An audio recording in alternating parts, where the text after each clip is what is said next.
I wanted to just touch on one other thing, because if we spend the whole time talking about disenchantment, we'll never be able to solve the problem.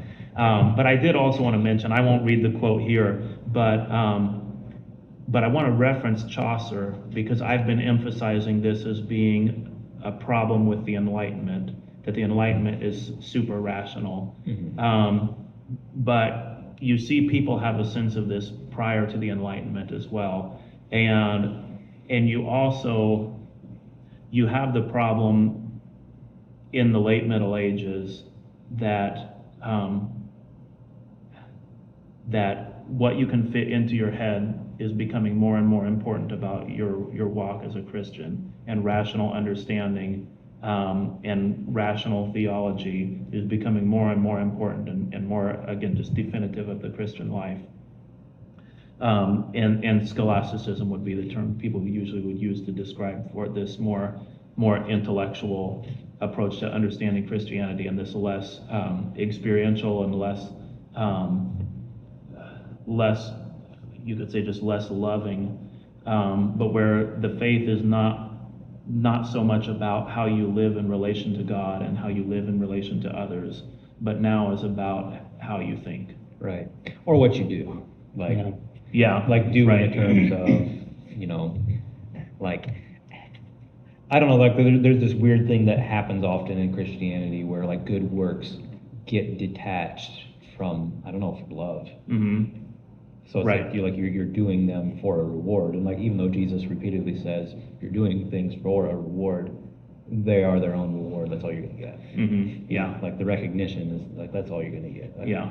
And what I look at that as meaning practically is, if I'm doing good works out of love for people, it's transforming me as a person.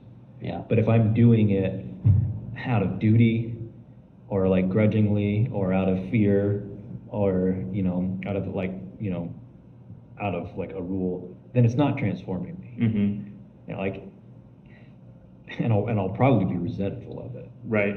And you also get this sort of rising corruption that exists within the institutional church in the late Middle Ages as well, which kind of goes hand in hand with that. Once you replace, we'll just say, once you replace love with analytical thinking, right, then you're not going to be a loving institution anymore. And when you're not that, then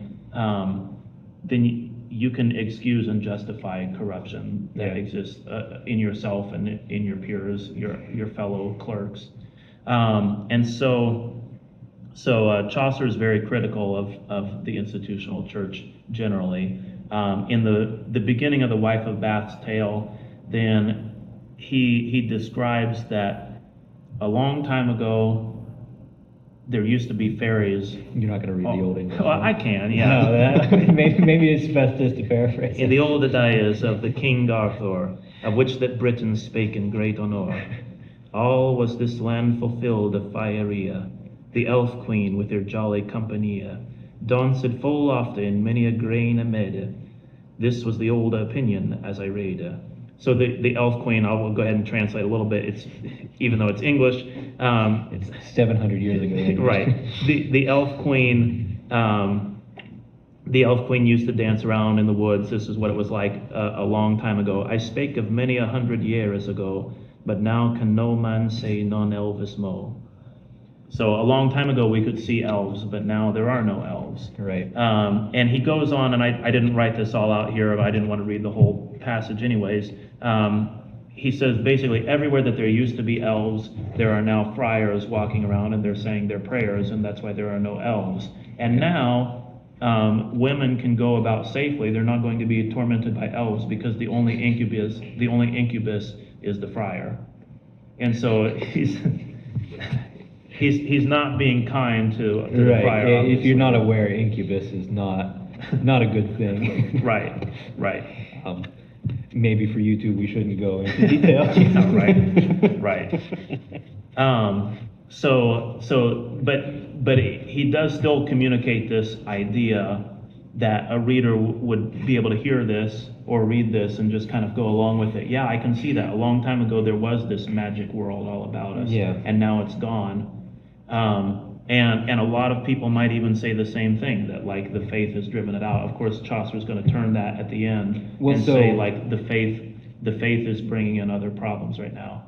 And he was friends with John Wycliffe, and sympathetic toward people who were religious figures who were very critical of the church. I mean, Chaucer's not exactly irreligious. He's pretty irreverent though. He is, yeah, right. He's irreverent in a really delightful way. He's not mean about it. Well. So anyways, I bring that out just to say, like, you can go to the late Middle Ages and you can still find this idea that we've lost something.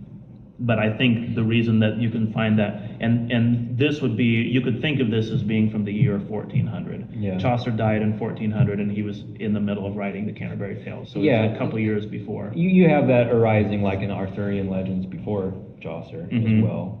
And then like I was also thinking, you go to Central Europe, so in England, and Scandinavia and Iceland, he mentions elves. That's going to be like the primary mythological figure that you can kind of think of as like a representation of like the demonic spirits that used to rule the world that Christianity pushed out. Right.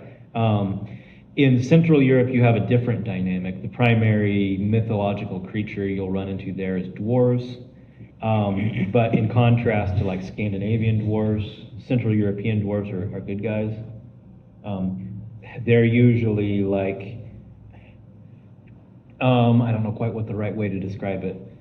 They're helpful in the fairy tales and legends and myths about dwarves, like in Switzerland and Austria and southern Germany, like that area, Central Europe. They are they're helpful. Usually the way that they help you though is by tricking you some way.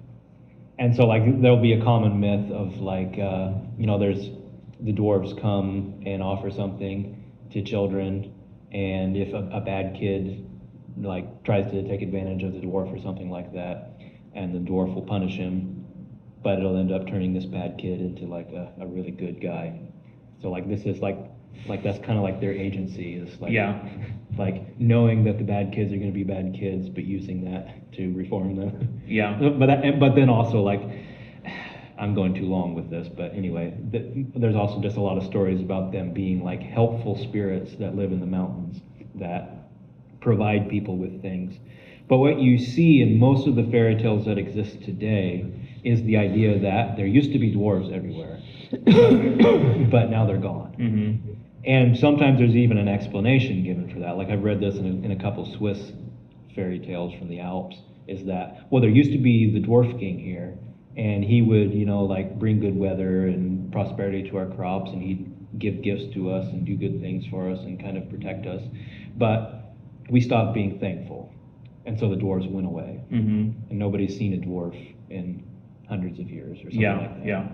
So like this is like a very direct symbol of the world used to be magical. The world used to be enchanted. There used to be a wonder about it. But we took it for granted. We stopped being thankful about it. And we started taking advantage of it. So like this is like this, I don't know, like this dissecting of nature in order to use it as a tool. The, so like the rational mind also does not experience gratefulness. Yeah, right. And so like, because this is where our culture went, we started exploiting the world instead of living in this thankful relationship. And because of that, like all of the good is gone. Right. Like the good things have left. And like that's kind of what these things symbolically represent. It's like this is the good of the world that we used to have contact with. Right. And now it's just gone. Yeah. Nobody's seen a dwarf in hundreds of years. So the murder to dissect line is a very fitting line then. Right, yeah. We murdered all the dwarves. Yeah, and so most of these stories, I think what I found, are going to emerge, like you said, in the late Middle Ages, which is just like a time of tremendous cultural upheaval. Like the Reformation arises out of a much larger dynamic of cultural upheaval. The Reformation is participating in the same pattern too. Right. I mean, like it's a further rationalizing, Yeah, which leads like ultimately to the Enlightenment. Yeah, right.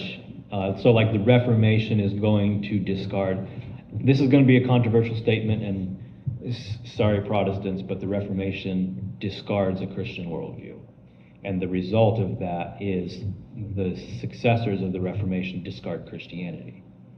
Because like they're left with Christianity, but it's stripped of its Christianity.